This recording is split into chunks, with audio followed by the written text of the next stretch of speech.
after Lil Durk was just taken into custody by federal authorities in relation to Quando Rando's shooting and attempted murder in August 2022. Durk has been locked up in Broward County Jail. He's there right now. Lil Durk has been taken into custody. In a shocking turn of events, it appears the rapper would be waving streets goodbye forever, as he is facing a life sentence for the charges labeled against him. Are you also wondering what happens to the F-Boss? Let's get right into it. On for life. Following the recent arrest of the F-Boss Lil Durk on charges related to a murder-for-hire plot, it appears the rapper who once traveled by private jet is now confined to the four-corner walls of the prison court. Report says, if convicted, Durk is facing a statutory maximum sentence of life in federal prison. According to jail records, 32-year-old rapper Lil Durk, whose real name is Dirk Banks, booked into the Broward County Jail pending charges of murder for hire. This occurred after the U.S. District Attorney in Los Angeles filed an indictment against rapper and 5 other members of Only the Family OTF. Indictment charged them with alleged conspiracy to murder for hire, resulting in death, and the use of a machine gun, also resulting in death. The charges claim these men arranged to travel across state lines to carry out the alleged attack against Quando Rondo Circle in 2022. There are now 5 people in custody who weren't in custody before.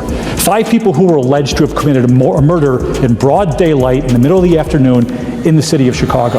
Here's the gist. Federal agents connected 5 members to the August 2022 shooting in Los Angeles that killed Quando Rondo's cousin. Records show that Quando Rondo was the target of the operation, as it was in retaliation for King Von's death.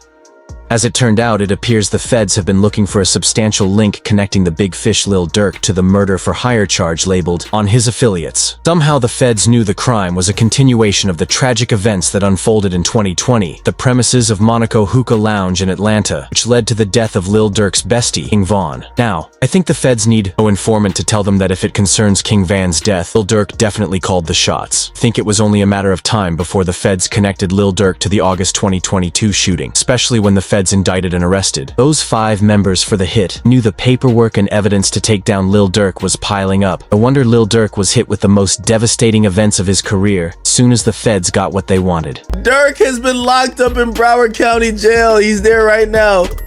This is this. Yes, Broward. He's in Florida. I got the whole thing on. Look on my stream. I got it. Oh my God, bro. EJ Academics was one of the first to inform the industry of Durk's arrest, created a video about the incident and tweeted, "Breaking: Lil Durk has been arrested by U.S. Marshals and held in Broward County Correctional Facility until he's extradited to California for his federal charge. His charge is murder, hire for the death of Quando Rondo's cousin Lil Pab." And Cat Williams declared 2024 to be the year of truth, was not capping. A less shocking turn of events, F is traveling to Rico. A new filing implicates as a criminal organization, according to the indictment. Co-conspirator 1 would place a bounty on anyone that co-conspirator 1 and other members wanted to kill, including TB. Quando is referred to as TB. It proceeds to allege that as part of the bounty, co-conspirators known and unknown, including defendant Wilson, would pay anyone who took part in the killing of TB and/or reward individuals with lucrative music opportunities with F. Oh no, dude. Lil Durk is so cooked. I think Lil Durk is referenced in the indictment as co-conspirator 3. Check this out. Using a credit card associated with F, co-conspirator 3 would purchase airline tickets for the co-conspirators, fly to California, and murder TB. Prosecutors say the same credit card was used to book hotel accommodations for the assailant. The card was allegedly issued under a bank account, listed Durk's one-time manager as an owner. It was also reported that another credit card was issued under the same account to Lil Durk's father. But then how did the plan go? According to the reports, it went south. Indictment confirms that defendant Jones and Lindsay and co-conspirator 2 would fire multiple shots at TB, killing SR, who was a passenger in TB's vehicle. You've been following this gist, then you need no interpreter to tell you that SR is Lil Pab. If you remember, after the attack on Quando Rondo's camp killing Lil Pab, word on the street was someone snitched on Rondo's location. Aha. Street is never wrong, because according to the indictment, overact number 2, on August 18, 2022, one or more conspirators, including co-conspirator 4, learned that TB was visiting California and staying at a hotel in Los Angeles. The big question now is who snitched. Before you go beating yourself over that puzzle, let's look at how the indictment described the tragic events of the day. According to the feds, the killer squad, using 2 cars including one without a registered license plate, worked in tandem to track, stalk, and attempt to murder TB at a gas station located in Los Angeles. During the attack, the conspirators allegedly fired at least 18 rounds at TB's vehicle, several of which hit and killed Lupap. After the deed was done, prosecutors reported that the killer squad later assembled at a restaurant where they scrambled payment for the attack and then made one last mistake. At dawn, they allegedly used the same linked credit card to obtain flight tickets to Chicago. That was not all. In an unexpected turn of events, Lil Durk's murder for hire trial was postponed to October 2025 from its original date of January 7, 2025. After both the prosecution and defense agreed, the case was so unusual and so complex and required extra time. According to news reports, discovery for the case includes more than 230 gigabytes of digital evidence and over 20K pages of reports about murder and other violent acts, photographs, witness statements, and medical documents. This was not the main reason the trial was pushed back. It was something bigger. Postponement was called after an FBI agent in Chicago filed a newly unsealed affidavit last year connecting Lil Durk to another murder-for-hire plot. Although Lil Durk is not yet charged for that, the affidavit cited text messages and social media exchanges between 2 individuals discussing payment from Durk. The affidavit revealed the payment in question was for the 2022 murder of Stefan Mack, 24-year-old gangster disciple gang leader. Word on the street says the hit was retaliation for the murder of Lil Durk's brother, Ethang. In June 2021, it seems he always slid for his brothers. The FBI agent cited the hit by alleging in the affidavit that Durk was and still is offering money for people to kill those responsible for his brother's murder,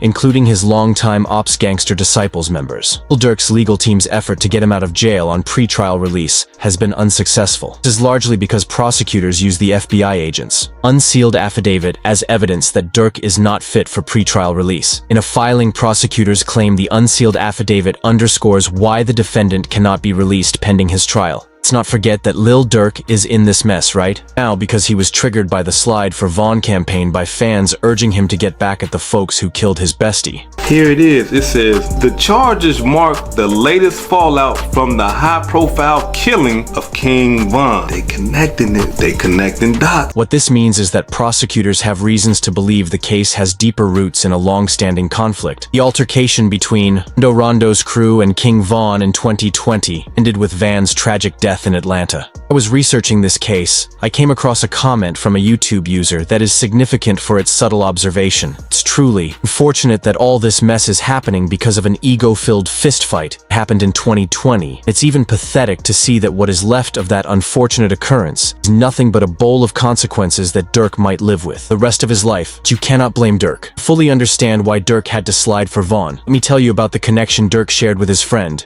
King Von, evil twin. Vaughn and Durk Lil, legally known as Durk. Eric Banks was born on the 19th of October 1992 and grew up in the Englewood neighborhood on the south side of Chicago. The area was notorious for its high crime rates and gang activity, shaping much of Durk's early experiences. He faced numerous challenges growing up, including the incarceration of his father when he was just 7 months old. It was hardships like this that fueled his rise from the slums of Chicago to the top of the industry chain. His passion for music also gave him an escape from the harsh realities of his environment. On the other hand, King Von, born Devin DeCoin Bennett, the 19th of August 1994, hails from the notorious Oblak area of Chicago. Oblak, named after a fallen member of the local gang, one of the most dangerous hoods in the city. Just like Lil Durk, Van's upbringing was equally marked by violence and adversity. He lost several close friends to street violence and had multiple encounters with the law from a young age. Despite these challenges, Van's charisma and storytelling distinguished him from his peers, giving him the spotlight of a local rapper. Durk, already an established figure in the Chicago rap scene, saw potential in the young and hungry Von. Durk took Von under his wing, offering guidance and support as Von navigated the complexities of the music industry. Friendship, although rooted in music, was more about survival and loyalty. Both artists understood the importance of having someone they could trust in an environment where trust is scarce. This mutual understanding and respect laid the foundation for a friendship that would go on to impact their lives and careers in diverse ways. Take a look at what Lil Durk said about his friend Von Vaughn at the Breakfast Club. He got a whole story behind him, you know what I'm saying? He from O Block. Okay. You know what I'm saying? That should speak for itself. Nah. But you know what I'm saying, he just real. You know what I'm saying? His music,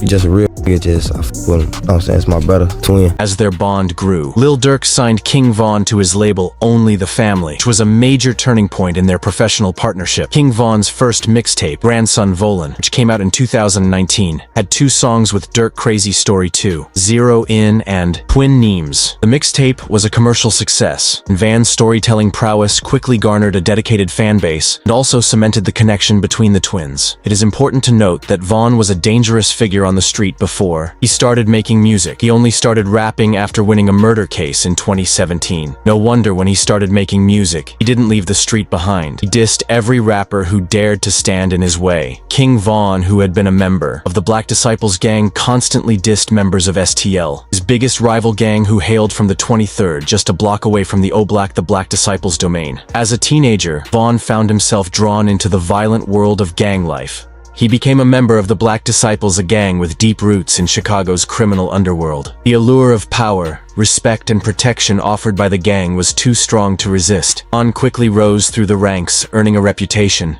for fearlessness and ruthlessness. It wasn't long before his name became synonymous with violence and retribution. One of the earliest incidents that cemented Van's reputation was the killing of King Doc, member of a rival gang, was gunned down in a brutal attack that shocked the community. On April 28, 2012, a group of 4 men shot him as he walked into a convenience store. After being shot, Doc stumbled into a patch of tall weeds where he lay undiscovered for hours before his 16-year-old cousin Modell McCamry eventually found him dead. The killing of King Doc was just the beginning. King Von became an active Twitter user starting in June 2012. He frequently tweeted about his street activities, seemingly unconcerned about incriminating himself. Von openly claimed to be drilling in the name of O.D. Perry and compared himself and his best friend, fellow O-Black, a shooter Troy DeFinius, and Ferb. He warned rivals not to disrespect them, boasting about shooting people as if it were nothing. He tweeted about drilling since he was young and even expressed a desire to kill cops. On August 7, 2012, Von tweeted that homicide is in the air and that it smells like a graveyard. In the early hours of the following morning, August 8, 2012, a group from O-Block, rumored to include King Von and Troy, was out looking for enemies. Dirty Real named Terrell Joshua, an older member affiliated with St. Lawrence Eberhart and Garrow City, was back in town and ended up being shot dead. He was found on a sidewalk on the first block of East 56th Street in Washington Park, just before 3:30 a.m. These early incidents set the stage for what would become a pattern of violence and retribution. Van's reputation as a serial killer began to take shape, with each killing adding to the legend. As King Von's reputation in the streets of Chicago grew darker, his alleged involvement in a series of brutal killings continued to fuel the legend of a man feared by many. The next chapter in this grim tale involves the tragic deaths of Mel P5 and Lil James, each incident adding another layer to Van's notoriety and solidifying his reputation as a serial killer. However, while King Von was pacing to the ranks of the rapper with the most body counts, Death himself was pacing to the finish line on him, but he was too hot-tempered to realize. The initial points of tension between King Van Wando Rondo can be traced back to their affiliations. King Von's close association with Lil Durk and Quando Rondo's ties to NBA YoungBoy created an underlying rivalry. The tension between Lil Durk and NBA YoungBoy's camps was well known in the industry and seemed to spill over to their respective artists. The events of November 6, 2020 began like any other for King Von and his crew. They were at the Monaco Hookah Lounge in Atlanta, a popular spot for nightlife. Rondo and his entourage were also present at the venue. The atmosphere was charged, and tensions were high, though no one could have predicted the tragic events that were about to unfold. As the night progressed, an argument broke out between the two groups. Surveillance footage captured the moment when King Von approached Quando Rondo outside the nightclub. Without warning, Von threw the first punch, igniting a violent brawl between the two entourages. The situation quickly spiraled out of control as fists flew and chaos erupted. During the fight, Timothy Lim Leaks, a close associate of Quando Rondo, allegedly pulled out a gun. Shots rang out, and King Von was struck multiple times. The scene was chaotic with people scattering in all directions. As gunfire echoed through the night, Van's crew attempted to rush him to safety, but the damage had already been done. King Von was critically injured and rushed to a nearby hospital. Despite the efforts of medical personnel, he succumbed to his injuries. Later that night, Timothy Leaks was arrested at the scene and charged with the murder of King Van. He was later released on a $100 bond, a decision that sparked outrage among Van's supporters. Wando, who witnessed the altercation, strongly denied any role in the shooting. In later interviews, he stated that he had never had any problems with King Von and did not personally know him. Wando insisted that during the fight, he and his team were only protecting themselves. One thing about it, he gonna protect me with anything, which anybody should do. After the incident, there were rumors that Quando Rondo had attempted to grab King Von's chain. Quando vehemently disputed the claims, accusing others of spreading misinformation and pursuing influence. He insisted that nobody would consider snatching a chain during a gunfight. Sure, ma'am. But a chain, ma'am, ma'am, when they come to jewelry, ma'am, only people with bad intentions who clout chasing and stuff looking to try to take a nigga chain. Ma'am, a $50,000-$60,000 chain, ma'am, like go buy that. That's $50,000-$60,000, like that's not nothing. On the other side, Quando Rondo and his camp faced intense scrutiny and backlash. Many fans and fellow artists held Quando responsible for the events that led to King Von's death. Despite the criticism, Quando remained defiant. In the weeks following the shooting, Quando Rondo faced significant backlash. Concerts were canceled and he received numerous threats. Despite this, he continued to release music and maintain his innocence. In a controversial move, Quando gifted Timothy Tim Leaks an expensive watch, which many saw as a sign of loyalty and support. This act further fueled the animosity between the two camps. Me and my twin wrote Quando Rondo on Instagram stories, accompanying the caption with a photo of two newly purchased watches, one with black details and the other with blue. He tagged Lil Tim's Instagram account, indicating that the second luxury watch was a gift for the man accused of shooting King Von. Although at the time some people commended Lil Durk for not seeking to avenge King Van's death, continuing the chain of violence in the rap culture, it was the slide for Von comments that got him. Unfortunately, when Durk called the hit, empire came down crashing. Fall of an empire. It is true that when the mighty fall, they fall along with everything they worked for. It appears that last year ended in the direct opposite way. It started for rapper Lil Durk. He went from being awarded the key to Village of Broadview to being locked up behind bars in the same year. An epic reversal of fortune. Who is to blame? It is simple. You can't be two things at the same time. You are either a rapper or a gangster. If you are both, then soon, just like Lil Durk, you will be a rapper behind bars, while your empire strays outside without direction. Feds are always watching. If you stick your hands in something dirty, then it's just a matter of time until you get caught. As noted by the assistant director in charge of the FBI Los Angeles field office, Akko Davis, while you're going about your life, thinking you got away with it, FBI is piecing together the facts that will serve as your undoing. This is particularly true of Lil Durk's plot twist, who started the year among mayors but ended behind bars. Let me give you a little recap of how 2024 started for Lil Durk before his arrest. All My Life rapper gets honored. Near his hometown for his work with his Neighborhood Heroes Foundation, Grammy award-winning rapper was awarded multiple keys to the city, including Village of Broadview and Village of Bellwood. This prestigious honor is added to the long list of accolades that the self-proclaimed voice of the trenches has received in the last few years. In a shocking turn of events, the key to the city that Lil Durk received just a week ago was revoked following his arrest. Friday, Broadview Mayor Trina Thompson took back the honorary key that officials of the Chicago Village presented to Durk on October 18th, after news broke that U.S. Marshals had arrested the rapper in Florida for an alleged murder conspiracy. In addition to rescinding the key, Broadview officials terminated their partnership with Durk's nonprofit organization, the Neighborhood Heroes Foundation. Mayor highlighted that although the American justice system presumes everyone is innocent until proven guilty, in the Village of Broadview, court of public opinion of residents has even higher moral and ethical standards of behavior. This is just a glimpse of the consequences of gang life. Legacy will be tarnished, affiliates will disown you, and more.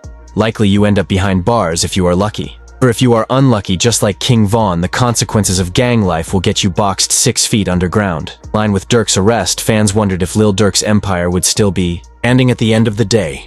Who would have thought that someone from OTF would give up the boss right now? There are some reports, like one from the Express Tribune, that Durk was actually allegedly ratted on by a OTF member who dedicated quite some years of his life secretly, connecting his boss Lil Durk with the attempted murder of Quando Rondo, which led to the murder of Lil Pab. Many things have gone down on the street, but I assure you that this recent development met the industry in total shock. The informant, identified as member Jam, allegedly wore a hidden wire for several years to gather evidence for authorities. The backstory is that Jam, who was released from prison in 2022 after serving 12 years for attempted murder, reportedly provided information directly, linking the biggest fish, Lil Durk, to the murder-for-hire scheme against Rondo-born Twan Terrell Bowman. Say Cheese was one of the first people to report on social media the in-house betrayal of gangster rapper Lil Durk. He tweeted, "Lil Durk snitch, was AOTF member, and he was exposed for wearing a wire. OTF Jam allegedly wore a wire for multiple years, previously served a 12-year sentence." As soon as the news hit the internet, a series of controversies was sparked, with most people wondering how Jam was able to hide the wire for several years without being noticed. Humorously, someone responded, "He was hiding the wire in that big-ass forehead." Another user tried to offer some clarity by saying, "They don't use wires nowadays. Instead, cops give you a small voice recorder that's real sensitive, and you just have to put it in your pocket."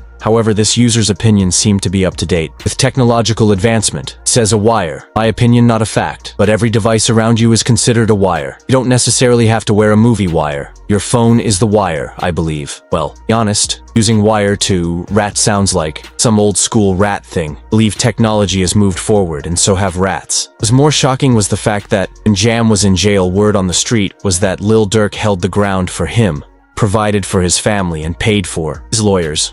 During an interview with DJ Vlad about Lil Durk's empire falling flat, Ack 100 spoke about Jam's snitching. Did 12 years. 12 got years? out, interviewed, said he kept it real, brought him cars, gave him 50,000. Right. This. Made mention that ain't no smut on his name. He ain't never been a rat. Caught a gun case, but eventually he flipped. According to DJ Vlad, Jam was released from prison in 2022, the same year that Lil Pav was murdered, after serving a 12-year sentence for attempted murder. Since then, Jam is accused of wearing a recording device to gather information about Lil Durk and OTF, which has led to the recent arrests. Amid Lil Durk's arrest and the discovery of a rat in a home that was only for the family, a 2023 interview with Jam has surfaced. In it, Jam talked about his long-standing relationship with Durk and the support he received while incarcerated. TF Jam described how Lil Durk's music kept him motivated while he was in jail, how the rapper provided him with financial support. He said, "I remember Durk was making rap songs for our parties." Then he remarked, "He made it possible for me to be straight before the money and the fame came along." I'm saying, in my whole time in jail, that stayed, bro. Like, before the money, you know what I'm saying? That was bro. I remember when the money wasn't there. People said, to be betrayed by a childhood friend after you looked out, him and then wearing the wire around Durk is insane. Be the closest ones to you. And I agree. After all, no one expects any form of loyalty from an enemy. If you liked this video, click the card that appears on your screen for more videos like this.